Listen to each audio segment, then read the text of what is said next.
makes me feel like a man. You want every team to lose any other game?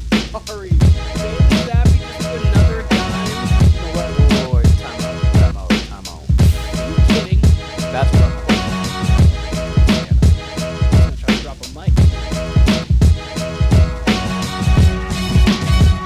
Welcome back to the Warner Brothas Podcast. I'm Kyle, joined by my brother Keenan. Good to see you as always. Drop and give it 50. Drop and give me 50. Drop and give me 50. Yeah, I mean, much more on the rap beef tip. I mean, it feels like, in a way, it feels like we haven't recorded in a while. We've actually done 2 shows over the past 2 weeks that just have not made the cut. The pod gods did not want Not us going to release Hollywood. them. Right, yeah, I guess the pod gods did not want us to release them to the public. I don't know what happened. Hopefully this show makes it out. If you're seeing this right now, clearly it made it out. So Yes. we're glad to be back. But Yes. much has happened. I think the last show we officially recorded, March 29th, it was you and Duke. I was going to say, matter of fact, the last show on our feed didn't even include you. So the last show we recorded might have either been that previous Monday, or I think it might have been that Monday. So maybe that would have been March 26th. So, Yes. So it's been Yes. a while. Much has happened. That was right after the first Future release, I believe. And now here we are after the second Future release, after a J. Cole album release, after a J. Cole diss track, a J. Cole retrack, a J. Cole feature on a new Future album. We actually just had the WNBA draft tonight, which seems to be one of the more historic ones as far as views. I'm sure it had the highest viewership, I would guess. Yeah. for I don't think WNBA they've draft. calculated it quite yet, just because obviously the draft just finished, so they'll know. But But yeah, the last that's one just was that's my approximate. Oh yeah, no, it absolutely That's my estimation. it absolutely is the biggest one for sure. There's no way this didn't break records, at least to start off. Like, I know people don't watch towards the second and third round like I was paying attention to, but There's a third round. there's 3 rounds in Did it. not Yes. realize. Did not realize. First, second, third I feel round of the WNBA draft, because there's I feel What's up? like the NBA should have a third round draft too. it would make sense. Or like even just like having a G League draft, because most of these players in the third aren't going to do, like, if you just had like a first round, second round, then like a G League round, that'd be kind of cool too. But Sure. the WNBA just needs to expand to like 18 to 20 teams, and then we'll be fine. Yeah. I mean, what do they have now? They have 12? They have 12. They need, and they're doing the Golden State has a team going there next year, so it's going to bring it to 13. I don't know if any other team is going to be there, but that'll hopefully within the next. There's got to be a second. I feel like I heard of a second. I can't remember what it was though. I feel like I heard there was a second team. I know Golden like if they State's get- the confirmed one. I don't remember the other one. Yeah. They're gonna be in that San Francisco building, right? Yeah. I think if they got to 16, that would be a good number. 8 in each conference, the way the talent is right now, and then see where you are in a couple years. But 12 seems like they could definitely have more than 12 right now. Seems they should at least be at 14. Sounds like they're trying to get to that number within. There's legitimately 16 stars that could be arguably the best player on it. Like, obviously in the NBA, you've got 30 teams, 23, like if you're going each team, should be like 23 to 24 true stars. So that could be like a first or second best player on a championship team. Like, they could be right around there roughly. I would have to go through every team, but like, you have enough WNBA talent to where each team, if you had 16, could be the first or second best for sure player on a championship caliber team. You have plenty of talent, enough talent, especially over the next 4 years when you're gonna be ushering in Paige Beckers, Juju Watkins, someone like Hannah Hidalgo. Depending on where you're going from there, obviously someone's going to emerge in 2 years. I cannot think of the lady's name, but she's going to be phenomenal.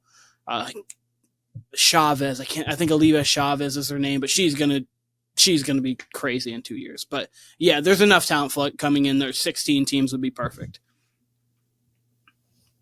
For sure. I have more women's basketball I want to talk about, but let's start with rap. Let's start with this beef. I want to hear your thoughts. I mean, Drake dropped a diss track. 50, 50. Actually, let me be clear before that. Drake had a diss track leaked, and then a couple hours after that, we got the official one, and then a couple hours after that, we got a Rick Ross reply. So go ahead, take it from there. So I can actually kind of start a little bit from the beginning more, because we didn't really talk about it. Obviously, everyone knows about this, but we didn't really discuss this. So I'm going to kind of just go in timeline. Obviously, it's not Big Three. It's just Big Me. Kendrick Lamar, and then We Don't Trust You, Future, Metro, all over that album. Just shots, like basically shots everywhere. And then J. Cole drops his project. J. Cole drops 7 Minute Drill. 2 days later, after that, at his Dreamville thing, he says that his diss was lame, it was whack, it was dumb, and then he moves on. Actually, oddly enough, got a haircut today at the barbershop. Shout out to my guy, Doug. And Doug, friend of people at Dick's Sporting Goods, met him through there. And there was a random guy over in the other chair who randomly was like, because I was explaining this beef to Doug because he really wasn't been paying attention to like hip hop over that. The guy was like, "Yeah, I thought 7 Minute Drill was fire," and actually he kind of cooked on that. And I was like, "Yeah," and then he kind of left. I just kind of let it be. I think 7 Minute Drill was a good song. I don't think as a diss it was anything other than just like a pretty fine, just a fine warning shot. But obviously J. Cole just dipped out. He just said, "Bye. You know what? I'm on my spiritual journey path. You know what? Cool. Just next time, don't drop a diss track and do it, and you'll be good. Not as many people are going to be as upset. Fine. Cool, J. Cole. Fall Off better be a classic now." Anyways, so moving forward, Drake's off tour. It's like, okay, rumors. Joe Budden's talking like, I've got word from people that Drake's got something that's nuclear. Kendrick's got something that's nuclear. That this isn't it, but like, felt like Drake was dropping. He does. Want to say this right now. I hate leaks. Hate them. Not hate them. I just hate leaks. Normally, if this wasn't a rap beef, I would not be listening to a leak until it just comes out. I like when songs leak. I don't know why. Something about it, I just hate it. When I want it to officially come out, because the leak sounded different from the actual track itself. Because like at first I was like, this is the beat you chose for like a diss track. Like this is okay. And Drake didn't sound even as aggressive on the leak to me. Like I could just be, or have heard wrong something, or like it was distorted more, but like, it's like Drake sounds like he just did this to do this. And that's typically not Drake when it comes to this kind of stuff. But then I heard the actual song and was like, okay, that beat's actually nice. And then I heard Drake talk and I was like, okay, he's actually rapping. I like the diss. I really like the diss. He has a lot of shots, a lot of places, and it's not like he's not going for a kill shot, of course. Those are jabs like, okay, you brought the fight here, I'm ready to fight too. So I'm waiting for Kendrick. And then obviously I'll let you talk before we talk about Rick Ross, because obviously I was spoken on a lot of parts there, but I like the Drake diss.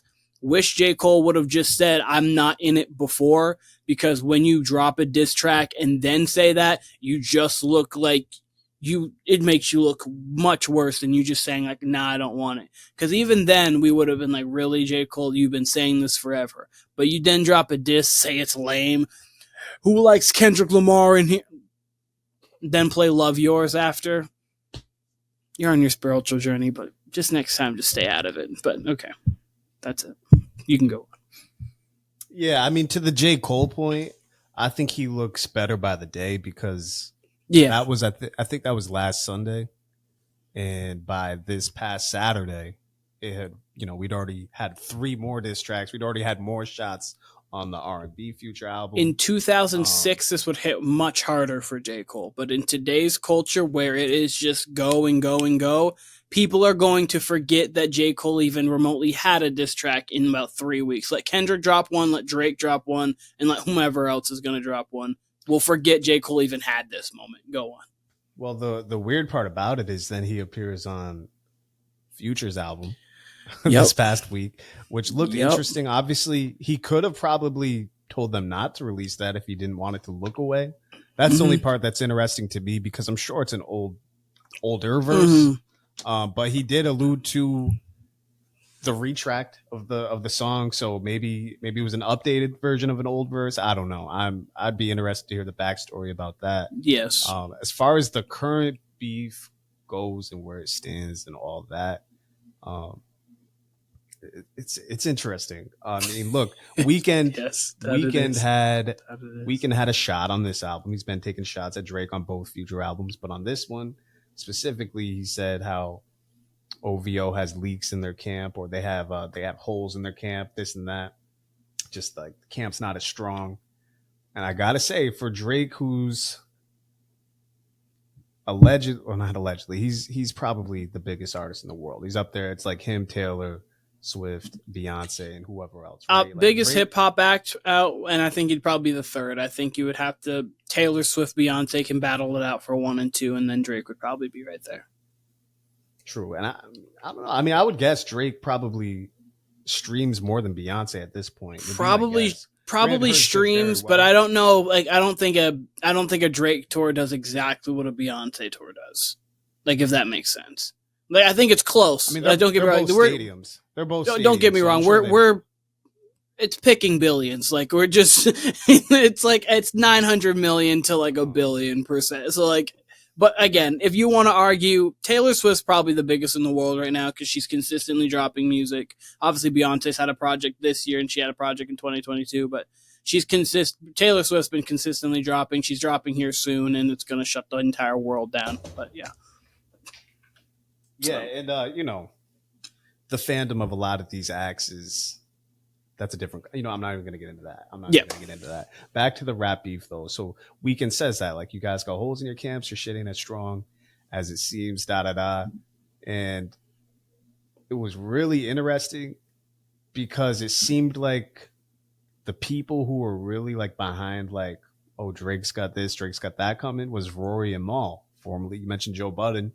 They're from the Joe Budden pipeline, quite literally, former co-host of the Joe Budden podcast. And they were alluding to it, like the whole drop and give me 50 stuff, talking about, rappers better be ready, which Joe himself also alluded to.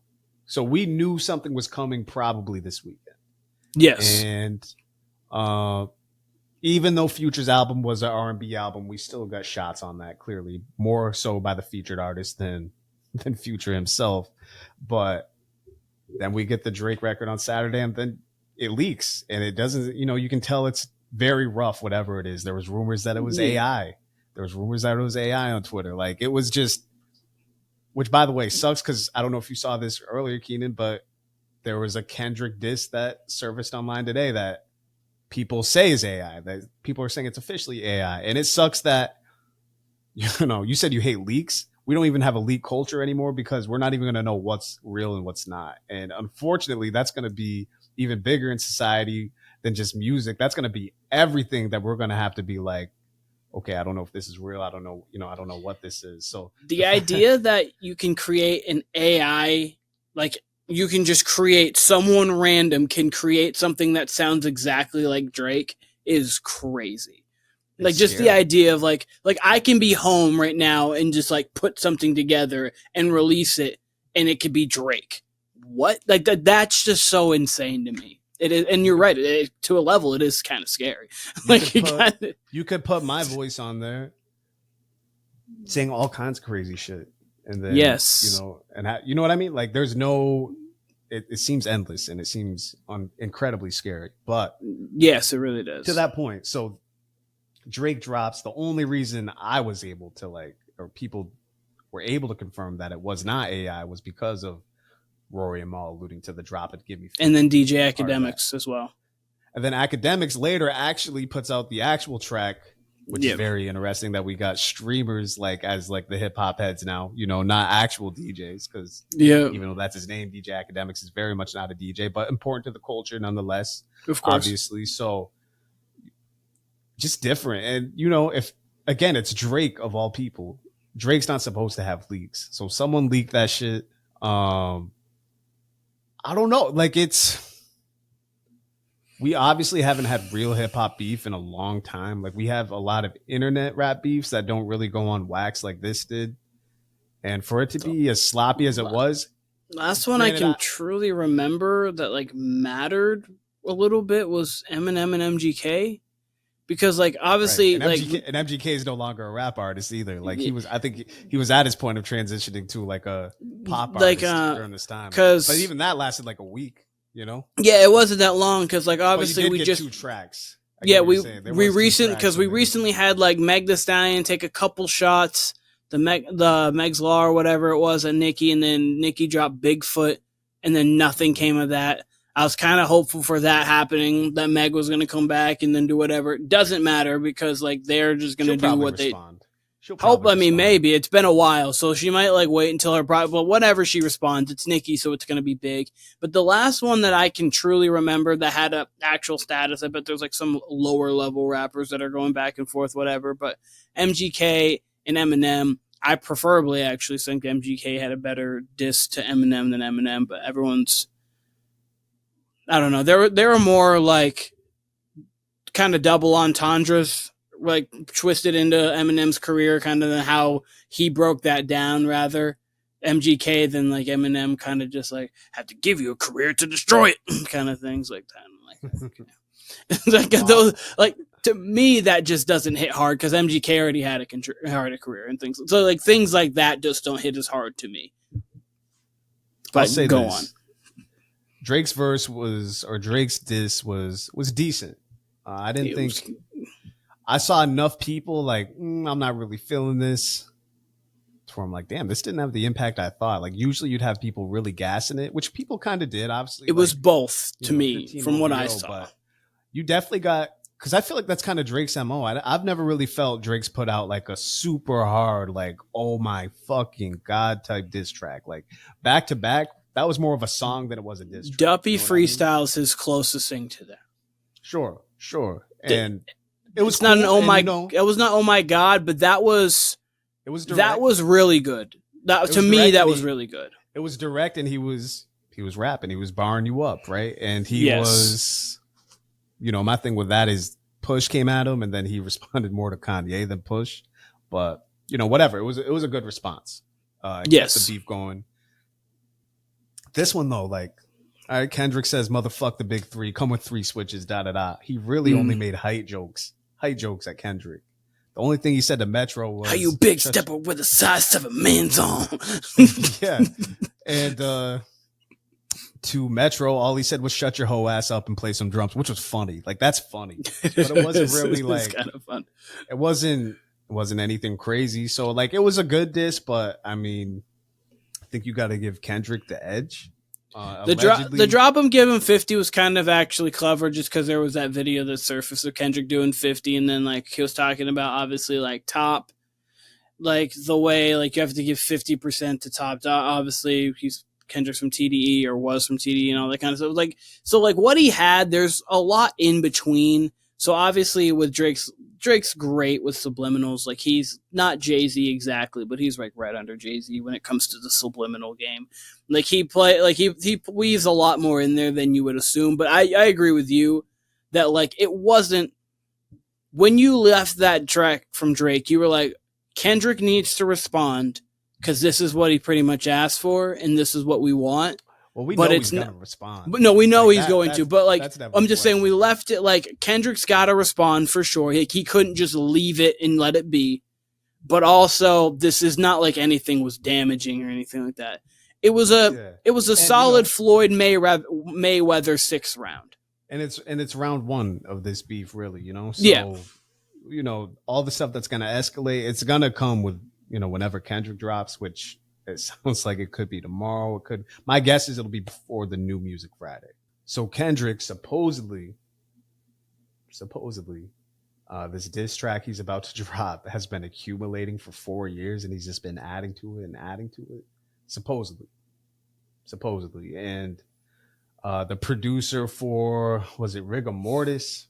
He's the one who's kind of gassing it too. He's the one saying like, yeah, Kendrick's ready. It's been made. Actually, Joe alluded to that last week as well. He said Kendrick's already got one ready in the cut, which we probably knew anyway, given how he started this beef. So I just can't wait to get to the nitty gritty to it. I mean, look, rap beef, that's the equivalent to like men's reality show shit, like gossip, drama and shit. Like we're all for it. Like So yeah, 100%. So I can't see. By the time we record on Thursday and do our preview, I feel like I can hear your bathroom. I think there's this water running in the background. You're fine. There's a pipe right here, so you're hearing water. You won't probably hear this on recording, but yeah, you're hearing water randomly. Danny pee right now, like that's a little weird. No, just random water running. Anytime like a faucet goes, it's just right next to the pipe. But yeah, we're good.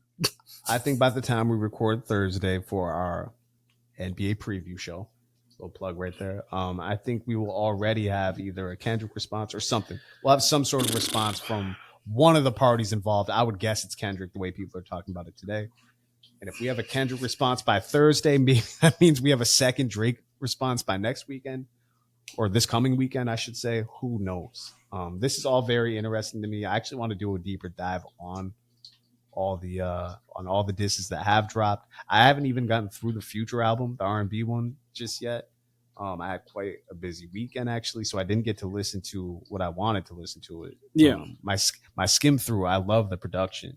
I love R&B Future. So, I know a lot of people were disappointed if they were expecting more shots. I mean, they got more shots. I know some people were expecting like harder music. The only reason I thought they might go the R&B route was the rollout. I think the first rollout kind of social media piece they did for this album. They showed them in like the all black stuff. They were like in the album promo for the last album. They showed them in all that, and they just switched it to white. And I'm like, okay, clearly they were going in a different direction. Maybe they're going R&B here. Future's already done the, one hip hop album, one R&B album within a week span, which was a crazy time. So sounds like great music. I can't wait to listen to it in full. There's just much more. It's one of those albums. One of those albums that I think you've got to wait for the masses. I think you got to wait 3 weeks to a month to then come back to it. Because I remember when I mean that just because of people's mindset is more so what I mean. I get what you mean. I know a lot of people. I saw a positive reception to it on. Did you? Okay. Friday night. The people who, I know Brandon said he didn't like it, which I was shocked because this is completely Brandon's vibe, but that'll be a conversation for another day. But yeah, I think, like I said, if you were expecting, and I think you were about to say the same thing, if you were expecting rap on this album, then it's a huge letdown because it's immediate. First track, immediately, okay, we are not getting what we got on the last album. And they actually stuck in a mini mixtape at the end, like 6 tracks, which I wish they would have waited like a month or two to put out. Like if they would have just waited a month or two and were like, oh, by the way, 6 more just hard trap, like you get the A$AP Rocky diss on there and all that. Like that would have been cool. Even a month later, just not the same night as the R&B tip. But yeah, no, I agree with that. Whichever. Still fire. But I agree with that. And I'm excited just like you are for all that. Now we just lay in wait pretty much and wait for Kendrick to drop something that's been brewing up for 1,500 days. So let's see. He's put a lot of hours behind this. Let's see what's been going on with Kendrick over the last 1,500 days. And apparently Drake alluded to that too. He said it's been 4 years to shut the fucking drop it already. So apparently he knows about it too. So I'm very interested to see where the hell this goes, especially as we're leading into the summer. Between that and the playoffs and just the good music we've gotten already, 2024 is shaping up to be a banner year. It's already much better. I was gonna say much better than 2023 already. And that's we're just getting into the second quarter and we still got a lot of things to we've got classics all over the board when we're talking obviously I'm gonna sledge right into the topic by saying we obviously had a classic Super Bowl, ended on a touchdown in the overtime. It was you can't go. Okay, you had a semi-classic Super Bowl. I would say it's a memorable Super Bowl. I wouldn't. Sorry, you're fine. You're right. We had a very memorable Super Bowl. Year before that was definitely classic. I just think when you end in overtime on a touchdown, it's kind of it's at least memorable somewhat. So memorable. It was memorable cool, halftime. Garbage. Obviously, and then we're hopefully going to have a phenomenal NBA playoffs. We did have a phenomenal college basketball, men's UConn back-to-back, first time in about 20-ish years. I think it was 17 years. And then the women's obviously had a historic run. Speaking of, what do you have thoughts on the WNBA draft? Like, I know, I'm not sure how much of it you're able to catch because I know you were traveling from work. Obviously, Caitlin went 1, but like I wasn't sure what else you saw because I do have a lot of thoughts on it too. So I wasn't sure what you Not had. as much as I was explaining to you. I'm trying to like safely follow the draft while I'm traveling, and you know, every place I looked, nothing was concrete. Like I couldn't just see like this team took this player. Like everything was like way more jumbled and way more just confusing than it needed to be. Like women's sports has come a long way just this year, especially basketball, like especially women's basketball. And, you know, stuff like that was clear, like how far behind they are, because there was no concrete site anywhere where I could just get like a live update on all the picks. Like not on Twitter, not anywhere could I find anything. Granted, this was all like within like 3 minutes of research before I gave up, so I probably could have found something, but you know, I think it was on the WNBA app was like the only place that really kind of had. I think ESPN, because the WNBA app that I have the WNBA app, so I was able to kind of follow it on there. I was actually just my work was very slow for the last hour, so I was just watching the draft, the entirety of it. But yeah, no, it was. The draft went as I kind of thought it was going to early on, and then I think later picks that people, for the most part, are not going to care about that I do care about. Like, I think the Aces got a steal in the draft. They got Deasia Fair's the third time. She's third all-time in points. She did that this year, but we don't really know about that, obviously, because Caitlin was first. But she's third all-time in points in women's NCAA history. They got Elizabeth Kitley, who tore her ACL, so she's not going to be playing this year. She should be playing next year, but she was the ACC Player of the Year. She probably would have gone late first, maybe. I think she was projected before the injury. And then they also got Kate Martin, obviously running mate of Caitlin Clark, veteran presence who can play defense, can shoot on the outside. So add that to Kelsey Plum, Jackie Young, Chelsea Gray, Asia Wilson, and a two-time defending champion. You add those pieces. You had a future piece in Kitley. The 17 Warriors out there. I didn't even mention Candace Parker, but like, no, they truly are. I mean, that truly was that's what they are. But they're amazing. The LA Sparks got Rakia Jackson and Cameron Brink. That's going to help them out a lot this year. I had one with Lexi Brown. I could go on a WNBA spiel, but really, this was a very loaded draft. Angel Reese goes 7 to the Chicago Sky. In funny news, she's with Camila Cardozo, who you guys have probably seen, if you guys haven't seen clips of her and this big girl from South Carolina jawing back and forth. Now they're teammates. Practice will be fun. So Chicago got two dogs. This year is going to be phenomenal. Everyone get up. Women's League Pass, WNBA League Pass is $34.99 for the entire season. There's no reason why not to. I think it's dope because the WNBA is doing the right thing and putting Caitlin Clark on national TV as much as possible. They finally got a bona fide star. Of games.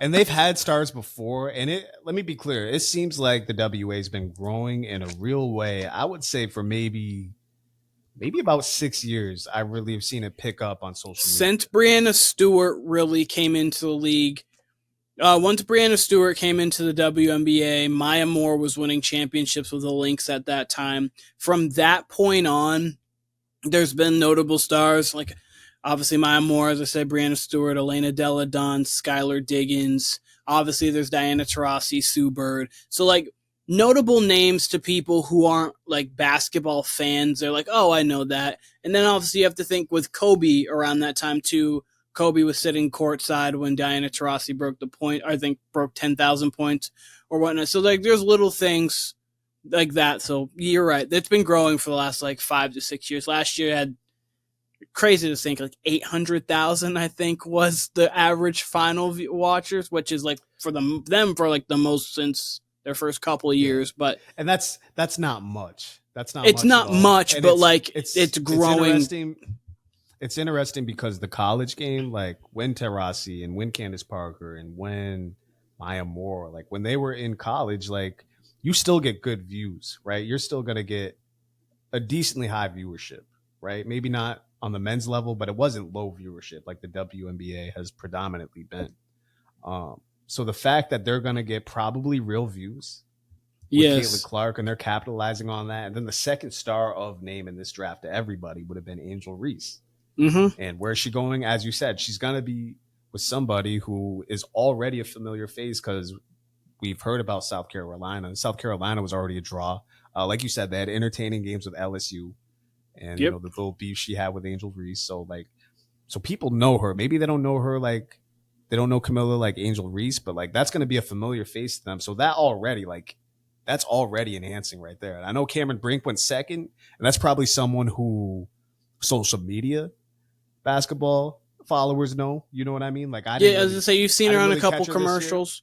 You've seen her on a few commercials. She's with New Balance, so you've seen her on those New Balance commercials next to Kawhi and whatnot. So, like, she's definitely a recognizable face, 100%.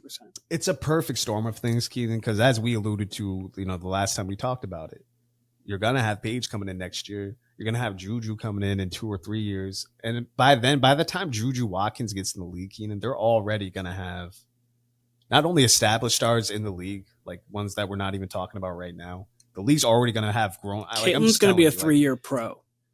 Yeah, she's going to be a 3-year pro. It's crazy.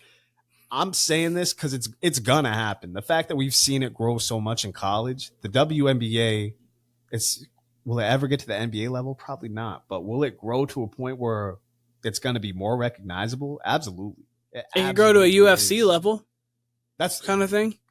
Kian, that's exactly. I'm glad you said that because, you know, the UFC is a sport when I was growing up, like when I was a young kid, like you'd see it and you're like, okay, like even as a little kid, it's not boxing. Yeah, right. Boxing you could see was important, but you see like ESPN's not viewing it much or showing highlights. So you're like, all right, only a certain demographic watches this, right? By the time I'm in high school, it's more popular, but it's still like very niche. But enough to where you know the names, even though I don't follow it. I know a few names, right? And by the time I'm in college, it's a little more popular. And then throughout that decade, obviously Connor shows up and, you know, Anderson Silva was obviously already popular. And then John Jones. And then you've got Chandler Jones and his other brother. I think it's Arthur Jones, right? They're in the NFL. So you get familiarity there. And then, you know, I'll talk about 300 later, but you get UFC 300, which is was an incredible sporting event, like one of the best sporting events I've ever seen in my life. Truly. You get to the point where it's now mainstream. Like, no, your average person probably doesn't know like a Max Holloway. They probably don't know anyone besides Connor or an Anderson Silva or John Jones. But man, UFC is definitely more mainstream than it's ever been. It's only going to continue to grow. And I agree with you, Keenan. I think that's the WNBA is about at the point where, I mean, Caitlin's their Conor McGregor. Yeah, I was just about to say that. Can she win? She's going to need to A, win. She's going to need to B, do what she did in college as far as highlights go, which she will. That's her game. But she needs a foil. She needs a Nate Diaz if we're talking about Conor McGregor. And that appears like it could be Paige. Could be Angel. Yeah. People try to make it Angel. Could be, you know, who knows who it could be. But the fact that Caitlin's coming, and like you said, there's already established talent in the league, like Kelsey Plum, like a Brianna Stewart, like Alyssa Deladon, or Elena Deladon, sorry. You've got established women's basketball legends in the league who are still nice. Taurasi's still there. Taurasi was, you know, people are trying to make a big deal about Taurasi saying like it's going to be a step up for all these rookies. People try to make it seem like she was singling out Caitlin. She was talking about all the rookies coming in, but she said that it was going like, she was like, Caitlin's going to come in and probably in better shape than really anyone else. She has a super high motor, but basically it's going to be a change because of course it's going to be a change. You're going from playing teams like Ohio State. They draft, I think you had 3 players from Ohio State, Mackenzie Holmes, Chelsea Taylor, and JC Sheldon. That's your best team. That was your biggest opponent. 3 WNBA players. And you're playing a team with 12, 13. Like everybody on the, like that was the thing, like when you're talking football too, they're like, oh, can Alabama beat the worst NFL team? No, because it's 53 grown men who are all professionals who that's what they, And then you have obviously at 1 through 15, sure, at some point could be in the NFL draft. But after that, those are people who are going to, after this, not even play football anymore. They're just going to be like, yeah, I was a backup tackle for Alabama. Now I'm a manager at Dick's. Of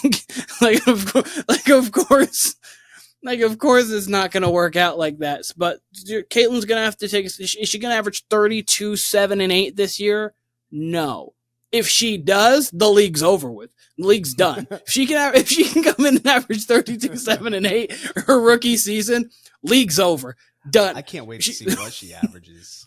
I will say Taurasi, she did seem a little spicy when she was talking about like taking Paige over Caitlin. Like there was definitely some clips where but Taurasi's a competitor. Like she should be like that. And the fact that, and she's UConn. She bleeds UConn. Let's be honest here. And exactly, of course. Like what's she gonna? She bleeds UConn. Say Paige over Caitlin. But let me say this: that's one thing women's sports in general is missing is animosity. Keen, there's people who follow the NBA like it's a reality show. Like they don't even watch a single game. They follow the drama on social media. Like I didn't even find this out till this year. Like there's like grown men who will like not even watch the game, but like knows all the beef, like what's going on with Anthony Edwards with to send the video shit. Like they will just follow the drama on social media. If you can get women to do that with this, like that's what if you get some WNBA beef and drama, that league is gonna take the fuck off. Cause I mean, that's what sells sports anyway. Of course it does. You know what I mean? Like you gotta have some healthy drama, and it doesn't seem like the WNBA really had it. And that's to some degree what made women's college basketball take off last year with the whole "you can't see me" with all that. You know what I mean? And it was all misconstrued, but I mean that's a big reason why it took off. Who cares if it's misconstrued? It was fun. Made it fun. Yeah. And that made it fun. And oftentimes beef is misconstrued, but I mean, once the WNBA gets that drama, which is going to come, people are going to be, people are saying Taurasi looks bitter. There is going to be people who are just going to be bitter about this girl coming in and getting all kinds of shine when the league's been there. But that's how the game works. I would be too. Like not in any like I hate Caitlin kind of way, because it's really not even Caitlin's fault. She's just going out there and playing the games. But the same way, in a different way, but the same way like Pat Bev game 1 against Lonzo pointed at LeVar like this is for you. Like you came in there, you had some sort of animosity towards Lonzo because of everything that was around Lonzo. And it wasn't even Lonzo's fault. That's why I'm using that kind of comparison. Lonzo just went out there, played his game, and went home. Like he was just actually a professional from like 18 on. But like you see this girl, oh, she's gonna be the biggest thing in the WNBA. Oh, like you're trying to tell me the Aces aren't looking at that? Like Kelsey Plum, Asia Wilson, like we're back-to-back champions. Asia's looking like, if people think she's the best player in the world, she's not. That's me, definitively. Like, I don't really care what people have to say. I am the best women's basketball player in the world. She's going to make that stamp. So, like, when Caitlin's obviously going to have a lot of, like, if people are on 100, they're going to be on 105 against her. Deservedly so. And she's going to be more than ready for it. Like, she's going to be more than ready for it, which is why I think this year could be great and why I need video of the USA team practices. I need it. The same way like when you saw Magic and Mike going back and forth when they're talking about that, where they set those, I need everything, because Taurasi's going to lead teams against Caitlin. I can already I need those videos from those practices, because that's going to be your 12 to 14 best women's players in the world going 5-on-5 against each other. I need it. Taurasi's a dog. I love Taurasi. She's a dog. She's exactly what basketball embodies. So as I was saying, Duke threw you a little Skip Bayless jab, which is a fun little diss to have in a sports argument. And then I see your women's college hoops, Mount Rushmore, that did not include one Caitlin Clark, who we just said has done historic things for the game of basketball, for women everywhere, for women's sports, for women's basketball in college, and will continue to do in the WNBA. Keenan, I got to say, this was the most Skip Bayless ass, like textbook Skip Bayless ass shit I've ever seen, not having Caitlin Clark on your Mount Rushmore. Before you respond, I'm going to explain why it's Skip Bayless. You capitalized on a woman who just did incredible things in her field. And by incredible things, I mean countless records. I was gonna, try to look up all her accolades just to bring this. Keenan, the list was so long, it was pointless to do. The list is so long, how much she accomplished in her 4 years at Iowa. So, Skip Bayless is famous for, all right, this is hot right now. I'm going to tell you why it's not hot. And that's not what you were saying, but that was a textbook. That's not even remotely close to what I was saying. No, I'm not saying that's what you were saying, but that's what you conveyed when you said, hey, I know she did all this, and that, but here's the 4. Here's my 4. Okay.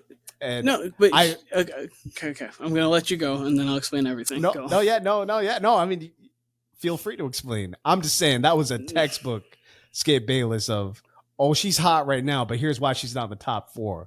I will respond with why I think she has to be in the top 4, and I will let you respond to me. Go ahead. But okay, so before I even say anything, are you saying with Mount Rushmore, you're talking about level of importance to the game? That's what Mount Rushmore is. Okay, then everything that I said does not apply to this, and I agree with you. Because if you watch the whole thing that I said, the entire clip, Caitlin Clark, not even just a clip, the entire episode part, I said Caitlin Clark is the most influential player. I was going off of what I think are the 4 best players in the history of college basketball as of this moment. I would not have Caitlin Clark in the best 4. But if you're saying the most important 4. That's where the argument, there can actually be an argument to be made and to be had.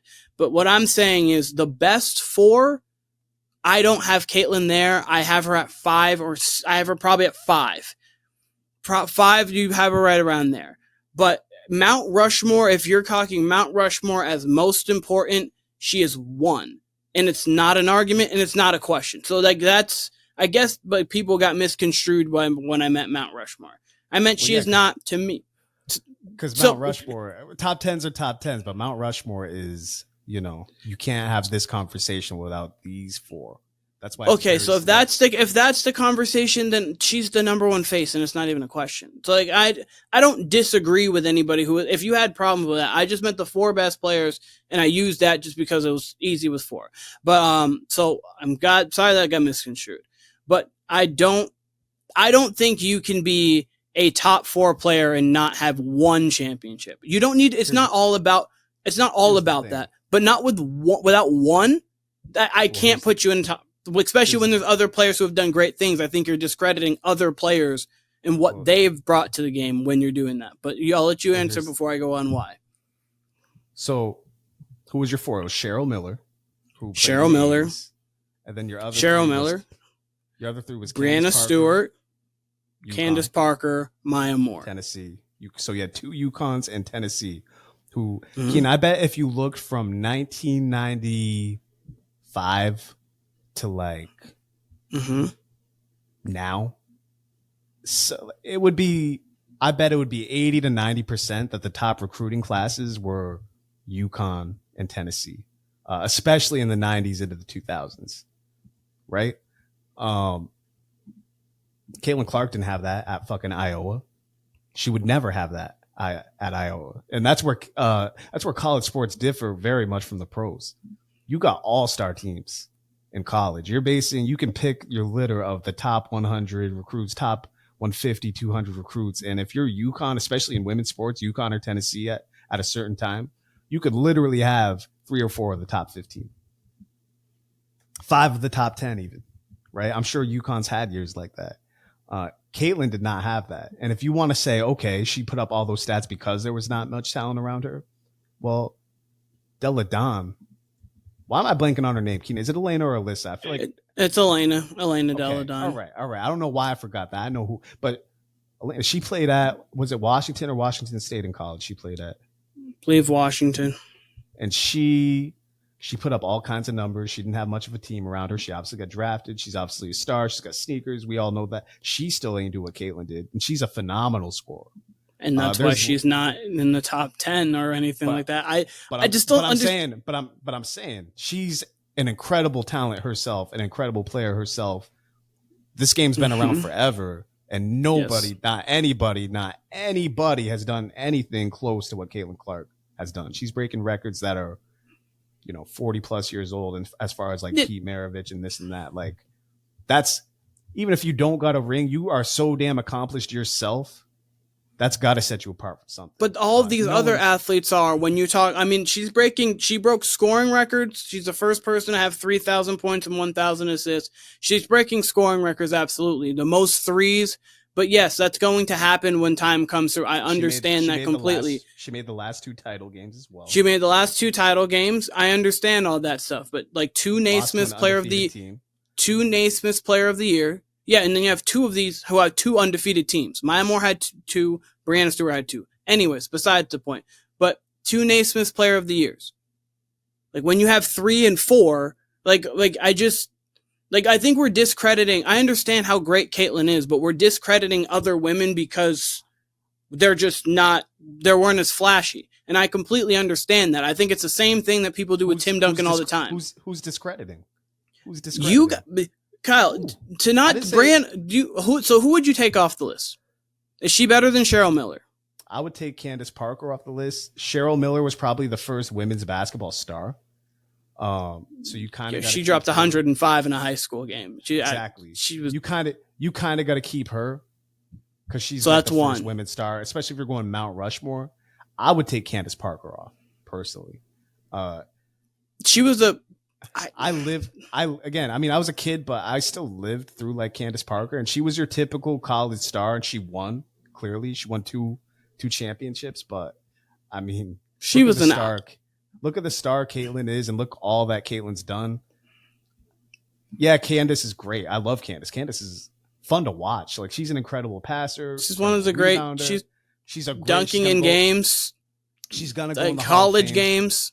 She's gonna go in the Hall of Fame. I think even Candace Parker might be like, hey, yeah, I got the championships, but like, of course, if this was Caitlin Clark, Keenan at a UConn, at a Tennessee, at a South Carolina, at a Stanford, at a Baylor, the real like blue bloods of college basketball, women's college basketball especially, and she did not win. Okay, I'm with you. Then we can give her the whole, true LeBron star treatment and say, okay, you ain't win nothing. She brought Iowa to 2 championship games where they'll probably never go again, and if they do, it's all because of her. People will go to Iowa just because of her. And I understand what you're saying. I don't think you're think you're wrong for like any of this stuff. I just have a difference in opinion, but that's fine. I'm saying, yeah, for sure. I mean, that's why your list was your list. But I'm saying, that's where Caitlin supersedes winning. Is she did literally every single thing but win. And then, okay, if you want to say, oh, she never made it past the second round. She never made it past the Sweet 16. She led her team literally as far as she could go twice. It's not like she did more than her job and then some, and then was incredibly accomplished on top of being incredibly accomplished. Like that's how accomplished she is. You can't even put it into words how much she did for the women's game. So I mean, it's crazy what 2 years can do. Like I'm just because no one, I mean, and I'm not saying this is a bad thing. This is not even like a bad thing at all. After her sophomore year, when she lost in the round of 32, no one was saying a word about Caitlin Clark. She was just a really good scorer with a lot of range and a good playmaker. Obviously, then you have a historic run, and then you go on, and then you have another historic run. I mean, obviously, their crossover at Canuck, which is their football stadium, they had 55,000 come out for that. They played, why can't I think of the team they played right now? I actually wrote something on it.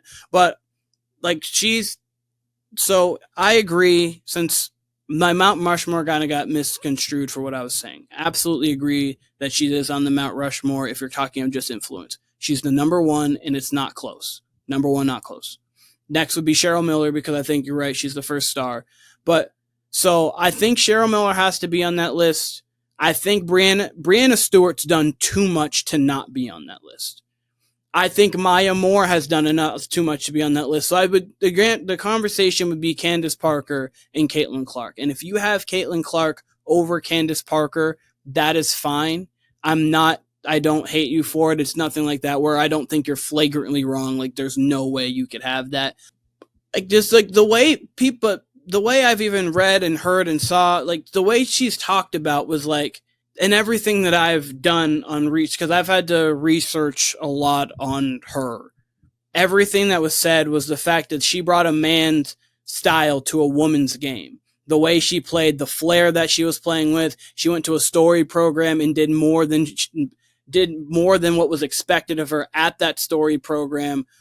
So I understand what you're saying, because Caitlin obviously does have all the scoring records. She has a lot of assist records, but I do think that if Candace